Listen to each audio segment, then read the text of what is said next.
আসসালামু আলাইকুম। আপনারা সবাই কেমন আছেন? আমি আলহামদুলিল্লাহ ভালো আছি আপনাদের দোয়ায়। আর আপনারাও যে যেখানে আছেন তার যার যার স্থান থেকে শেষে ভালো থাকেন, আমি এই দোয়াটাই করি। দেখেন শীত আসছে তো পিঠা খাবো না, এটা কি হয়? এই যে আজকে আমি পিঠা বানাতে চলে আসছি, সাজের পিঠা বানাবো।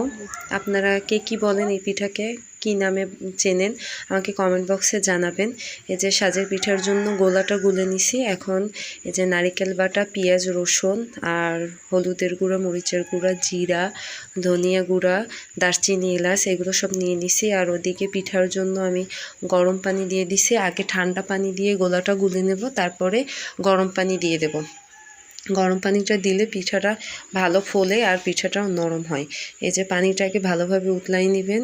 এই যে ফুটে যাওয়ার পরে তারপরে পানিগুলো দিয়ে গোলাটা গুলে আগে রাখবো, তারপরে তরকারিটা আমি রান্না করব। তো আমার শাশুড়ি বলছিল যে হচ্ছে কয়টা চিংড়ি মাছ আছে, শলা চিংড়ি মাছ, তো তুমি সেইগুলো দিয়ে একটু ঝোল রান্না করো। তার মা নাকি তাকে ছোটোবেলায় এইভাবে নারিকেল বাটা দিয়ে চিংড়ি মাছ দিয়ে ঝোল রান্না করে দিত, আর তারা নাকি চুলার পিঠে বসে বসে খাইতো, এর জন্য বলতেছিল। তারপরে আমি বললাম যে ঠিক আছে, আপনার মা তো আপনাকে খাওয়াইছে, তো আপনি আমাকে আজকে খাওয়ান।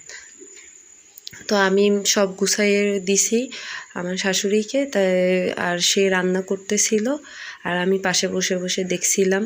এই যে গোলা টোলা সব গুলে নিছি পিঠার জন্য, আর এদিকে সব গুছাই নিয়ে আসছি আমার ছেলেকে পড়াই টড়াই সন্ধ্যার সময়।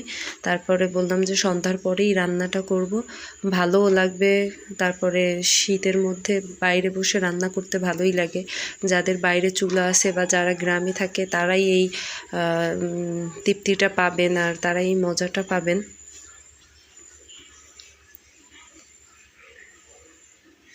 সব একে একে সব মশলাগুলো দিয়ে দিচ্ছিল।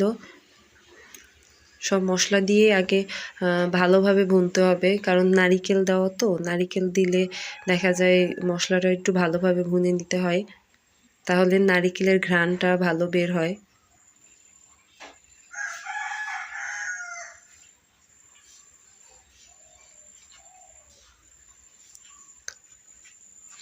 দেখেন মশলাটা কিভাবে সুন্দর কালার আসছে, আর এত ছিটতেছিল চারিপাশে, কারণ নারিকেল দেওয়া তো, এর জন্য এই যে চুলার চারিপাশে সব অনেক মশলাগুলো ছিটতেছিল, লাড়াচাড়া করা যাচ্ছিল না।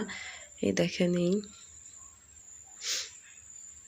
কালারটা অনেক সুন্দর আসছে মশলার, নারিকেল দেওয়া তো এর জন্য আরও ঘ্রাণও আসছিল অনেক। আপনারা কে কে এইভাবে পিঠা খাইছেন নারিকেলের ঝোল দিয়ে, চিংড়ি মাছের ঝোল দিয়ে, আমাকে কমেন্ট বক্সে জানাবেন। আর কে কে পছন্দ করেন তাও জানাবেন। এই দেখেন এই এখন আমি মাছটা দিয়ে দিলাম। মাছটা দিয়ে একটু ভালোভাবে ভোনা দিয়ে নিতে হবে।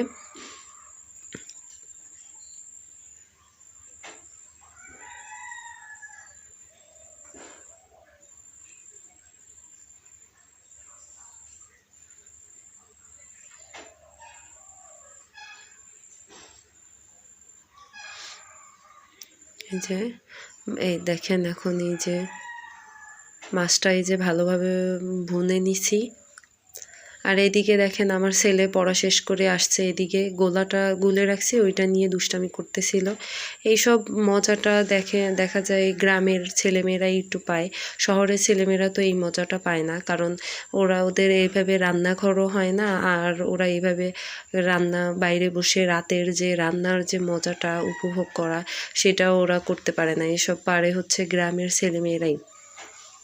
এই এদিকে ঝোল দিয়ে দিছি বেশি করে, দেখেন ঝোলটাও কি সুন্দর উতলানো হয়ে গেছে।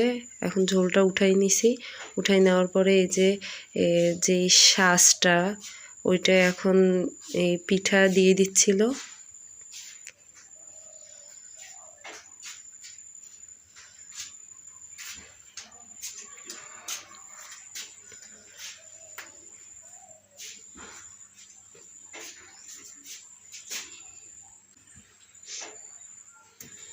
শাঁসটা একটু তেল দিয়ে নেবেন, তাহলে তেল দিয়ে নিলে দেখা যায় পিঠাটা ভালোভাবে উঠে যায়।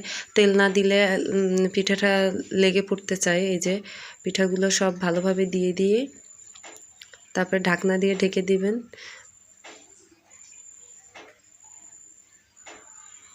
দেখেন পিঠাগুলো কি সুন্দর ফুলছে, আরও ফুলতো, জালটা ভালোভাবে জ্বলতেছিল না, নতুন চুলা তো দেখা যায় যে জাল পাচ্ছিল আবার পাচ্ছিল না।